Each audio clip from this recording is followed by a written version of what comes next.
धन्यवाद राजीव इस वक्त पूरी जानकारी देने के लिए। तो बहुत बड़ी ये हलचल है, बहुत बड़ा फैसला आज का, खासकर अब्दुल्ला आजम के नजरिए से देखे तो उनकी विधायकी भी चली गई। आजम खां की विधायकी पहले ही चली गई थी, अब अब्दुल्ला आजम भी विधायक नहीं रहे हैं। टेक्निकली 2 साल या 2 साल से ज्यादा की सजा होने पर विधायकी सांसदी रद्द हो जाती है।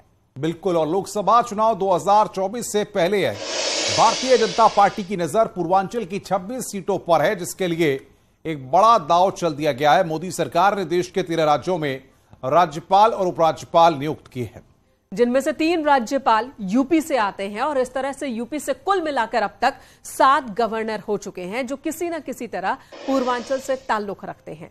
हिमाचल प्रदेश के नवनियुक्त राज्यपाल शिव प्रताप शुक्ला गोरखपुर से हैं, तो वहीं सिक्किम के नवनियुक्त राज्यपाल लक्ष्मण प्रसाद आचार्य वाराणसी से ताल्लुक रखते हैं। बिहार से मेघालय के राज्यपाल बने फागू चौहान आजमगढ़ से आते हैं और मऊ से सियासत करते रहे हैं। राजस्थान के राज्यपाल कलराज मिश्र गाजीपुर, जम्मू कश्मीर के उपराज्यपाल मनोज सिन्हा गाजीपुर और लद्दाख के उपराज्यपाल बीडी मिश्रा भदोई से हैं। वहीं केरल के राज्यपाल आरिफ मोहम्मद खान पश्चिमी यूपी के बुलंदशहर से हैं, लेकिन उनकी सियासी कर्मभूमि बहराइच रही है। और इसी तरह 7 राज्यपालों का ताल्लुक किसी न किसी तरह से यूपी के पूर्वांचल से है।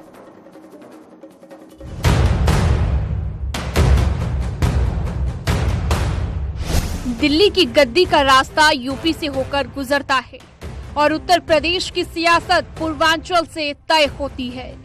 और उसी 26 सीट वाले पूर्वांचल पर बीजेपी से लेकर समाजवादी पार्टी की नजर है। पहले जेपी नड्डा ने गाजीपुर से 2024 का चुनावी बिगुल फूंका, तो पीछे पीछे अखिलेश यादव भी गाजीपुर से ही चुनावी अभियान को धार देने पहुंच गए। लेकिन बीजेपी ने पूर्वांचल पर कब्जे के लिए एक और चाल चली, जिसका तोड़ समाजवादी पार्टी के पास नहीं है, और वो चाल है पूर्वांचल के नेताओं को राजभवन भेजना। मिशन 2024 को लेकर भारतीय जनता पार्टी अपनी सियासी चालें चलनी शुरू कर दी है। नवनियुक्त राज्यपालों की सूची में ये संदेश देने की कोशिश की गई है कि जो पार्टी के लिए लॉयल है उसको कहीं ना कहीं समायोजित किया जाएगा। साथ ही इस सूची के माध्यम से जो जातिगत समीकरण है उसको भी साधने की कोशिश की गई है। बीजेपी ने पूर्वांचल के नेताओं को राजभवन भेजकर बड़ा सियासी दांव चल दिया है। शिव प्रताप शुक्ला और लक्ष्मण प्रसाद आचार्य को ही राज्यपाल नहीं बनाया गया है, बल्कि मौजूदा समय में देश के अलग अलग राज्यों में यूपी से 7 गवर्नर हैं। इनमें से 7 पूर्वांचल से ताल्लुक रखते हैं। ऐसे में साफ है कि बीजेपी का पूरा फोकस पूर्वांचल के जातीय समीकरण को साधने का है। ये पद किसी क्षेत्र विशेष के संदर्भ को लेकर के नहीं होता है, बल्कि यह पद कार्य करने वाले दायित्वधारी कार्यकर्ता को कि हाँ कर सकेगा वह, इस नाते दिया जाता है। यह संवैधानिक पद है, इस नाते निष्ठापूर्वक संविधान का पालन करते हुए इसको निभाना पड़ेगा। जिम्मेदारी बहुत बड़ी है, लेकिन अगर ईमानदारी के साथ करो तो कोई बहुत बड़ी जिम्मेदारी नहीं है दोनों। मोदी सरकार ने 12 राज्यों में राज्यपालों की नियुक्ति की है। इनमें कुछ इधर से उधर किए गए हैं, तो कुछ नेताओं को भी राजभवन भेजा गया है। और उत्तर प्रदेश के पूर्वांचल के नेताओं को खास अहमियत दी गई है।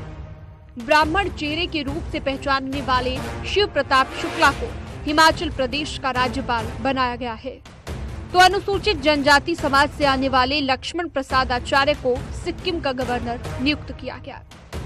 ऐसे ही ओबीसी समुदाय से आने वाले राज्यपाल फागू चौहान को बिहार से मणिपुर ट्रांसफर कर दिया गया है, और ये तीनों ही राज्यपाल पूर्वांचल से आते हैं।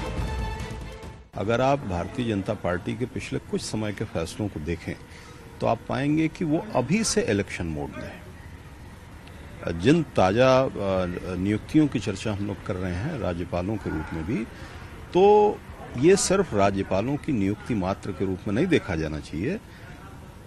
आप ये देखिए कि इसके जरिए पार्टी ने अपने पुराने कैडर को बड़ी तरजीह दी है। पूर्वांचल के 25 जिलों में कुल 26 लोकसभा सीटें हैं। 2019 के चुनाव में 19 सीटें बीजेपी जीती थी, जबकि 7 सीटें सपा और बसपा गठबंधन को मिली थी।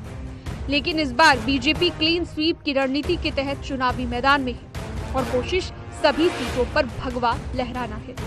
ऐसे में पूर्वांचल के चेहरे को राजभवन भेजना ट्रम्प कार्ड जैसा है। Ram Gopal Dwivedi, bureau report, news 18।